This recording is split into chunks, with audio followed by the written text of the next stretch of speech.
Ferrari may have a problem so serious that Silverstone could expose it in front of everyone. Not a simple bad weekend. Not one wrong setup call. Not just Austria going wrong. A deeper weakness inside the SF-26 arriving at the worst possible circuit. Because Silverstone does not hide balance problems. It reveals them. High-speed corners, heavy tire load, fast direction changes, wind sensitivity, and long stints where a car either stays alive or slowly falls apart. And that is why Ferrari should be worried. The source connects Ferrari's concern to a shocking Austrian Grand Prix fade, pressure around the team, the radical upside-down wing concept, the new Formula One era, and early SF-26 shakedown details. But it does not confirm one official defect. It does not reveal Ferrari's full technical diagnosis. And it does not prove the Silverstone weekend has already gone wrong. That makes the danger even bigger. Because the scariest problems in Formula One are not always the ones teams can name immediately. Sometimes the warning comes first. A car fades. A concept looks bold but fragile. A team gets quiet. A track like Silverstone waits next. And suddenly the question becomes impossible to ignore. Is the SF-26 just recovering from one bad race? Or is Silverstone about to reveal the weakness Ferrari has been trying to hide? Subscribe to the channel. To understand why this first block matters, you have to understand what Silverstone does to a Formula One car. It does not politely reveal weaknesses. It exposes them. Some circuits allow a team to cover a problem.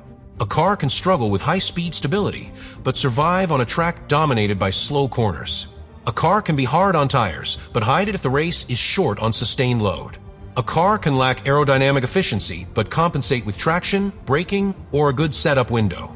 Silverstone does not give Ferrari that comfort. Silverstone is one of those circuits where the car has to be honest. The driver turns in at high speed, and the car either gives him confidence or takes it away. The tires are loaded hard through long, fast corners, and the car either protects them or starts hurting them lap after lap. The aerodynamic platform has to stay stable when the loads rise, the wind shifts, and the driver asks for commitment at the exact moment hesitation becomes expensive. That is why the SF-26 problem feels so serious before Silverstone. Because Ferrari is not arriving after a calm weekend. Ferrari is arriving after a fade. And a fade is different from simply being slow. A slow car is painful but clear. You know you need performance. You know the gap is there. You can measure it, accept it, and begin chasing it. A fading car is more worrying. A fading car can look competitive for a moment, then disappear when the race gets longer. It can show flashes of speed, then lose the tires. It can give the drivers confidence early, then slowly remove it. It can trick the team into thinking the setup is close until the conditions change and the weakness returns. That kind of car is dangerous because it creates false hope. And false hope is one of the most damaging things in Formula One. A team can build a development plan around the idea that the car is almost there. It can convince itself that one setup change, one wing level, one tire preparation tweak, or one small upgrade will unlock everything. But if the real issue is deeper, those changes only move the problem around. They do not solve it. That is what Ferrari must be afraid of. Not just that Austria was bad. That Austria may have been honest.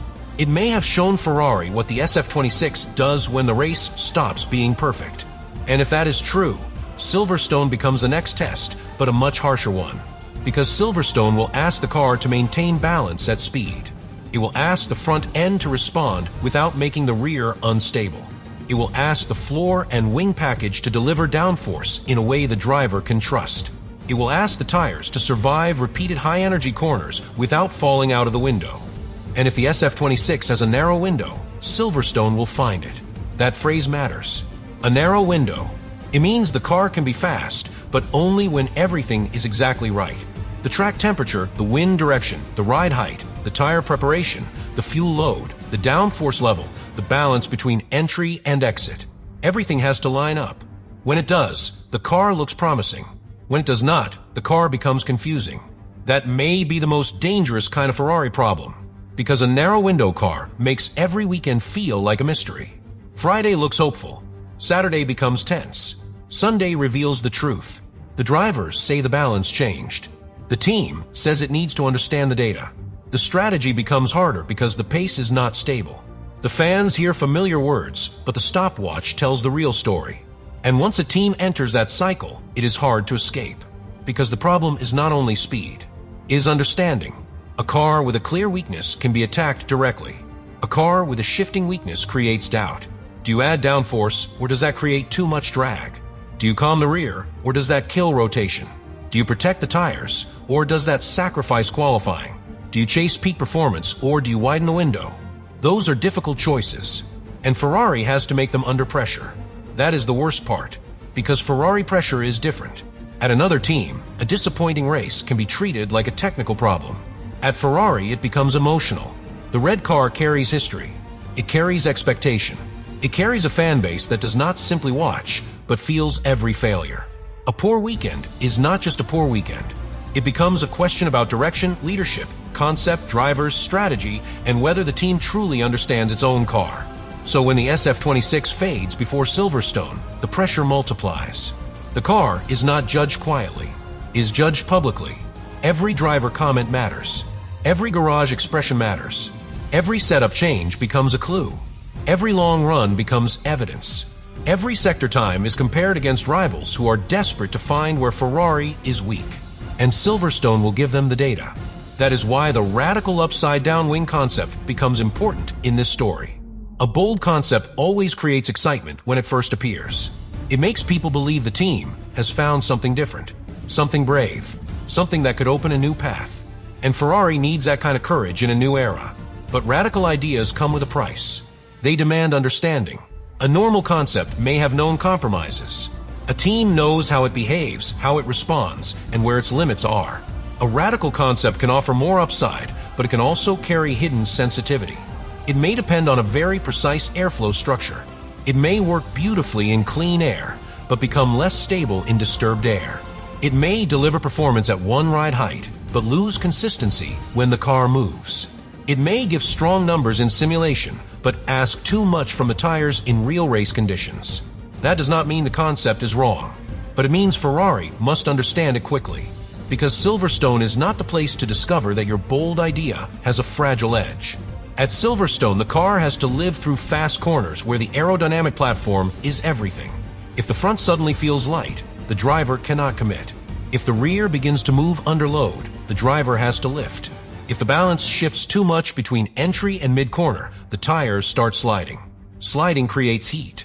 Heat creates degradation. Degradation creates pace loss. Pace loss creates strategy problems. That chain can begin with one small weakness, and by Sunday it looks like a collapse. That is how a serious problem reveals itself.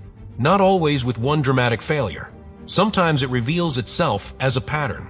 The car starts strong, then fades. The drivers can attack briefly, then manage. The tire life looks acceptable on paper, then disappears in traffic. The balance is fine in one session, then unpredictable in another. The team says the wind played a role. The drivers say the car was difficult. The race pace never matches the expectation. Those are the warning signs Ferrari cannot afford to see again. Because if Austria was an isolated shock, Ferrari can recover the narrative. But if Silverstone repeats the pattern, the story changes. Then it becomes a trend. And trends are what rival teams attack. If rivals identify that Ferrari struggles with high-speed tire load, they will pressure Ferrari at circuits with the same demand. If they see the SF-26 become unstable when the wind changes, they will know the concept is sensitive. If they see Ferrari needing extra downforce to calm the car, they will understand the efficiency problem. If they see Leclerc or Hamilton managing instead of attacking, they will know the car is not giving full confidence.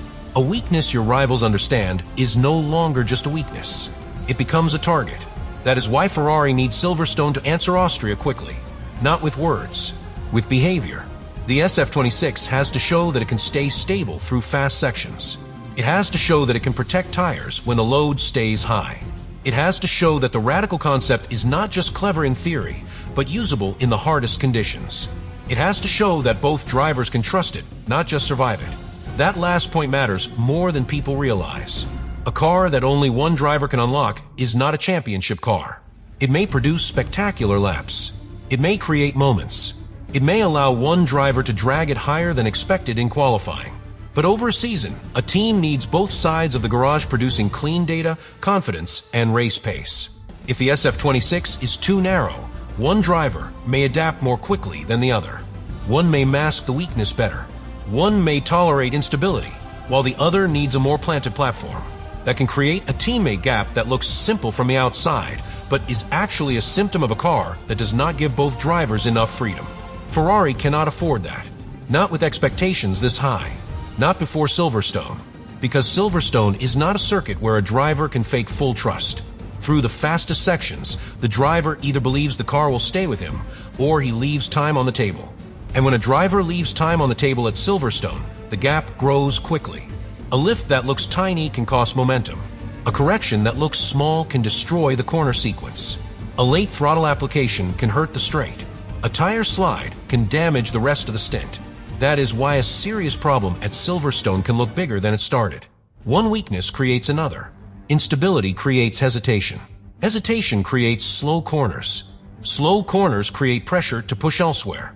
Pushing elsewhere hurts tires. Tire damage hurts race pace. Race pace compromises strategy.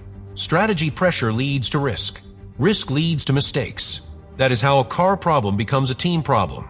And Ferrari has seen how quickly that can happen. The source points to a team under pressure after Austria, and that pressure is not just about one result. It is about whether Ferrari can explain what happened, respond quickly, and prevent the same pattern from repeating at a circuit where the demands are even more severe. That is the real test. Explanation is not enough. Every team can explain a bad race afterward. Wrong window, track evolution, tire temperatures, balance, traffic, strategy, degradation, wind. Those explanations may even be true. But Formula One does not reward explanations. It rewards correction. Ferrari must correct the weakness before Silverstone exposes it again. And that correction may not be simple.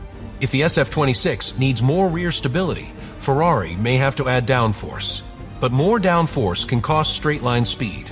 If the front needs to be sharper, Ferrari may risk making the rear more nervous. If the tires are overheating, Ferrari may need a gentler setup, but that can reduce one-lap performance. If the car is wind-sensitive, Ferrari may have to sacrifice peak downforce for stability. If the operating window is narrow, the team may have to choose a setup that is less spectacular but more reliable across the weekend. These are the kinds of compromises that separate a fast car from a complete car. And that may be the central question around the SF-26. Is it fast enough in flashes or complete enough over a race weekend? Silverstone will help answer that.